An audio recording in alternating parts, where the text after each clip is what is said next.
Ребятки, всем добрый вечер. У нас что-то ветерок поднялся прямо на уличке.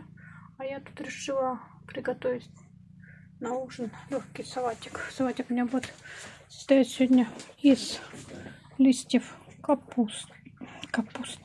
Из листьев салата. Господи, какая капуста. Вот такой салатик. Колбаска вот такая. Такую я ем. Я копченую не всю ем колбаску. Выборочно. Яйца, кукуруза, огурцы и вот такие томаты.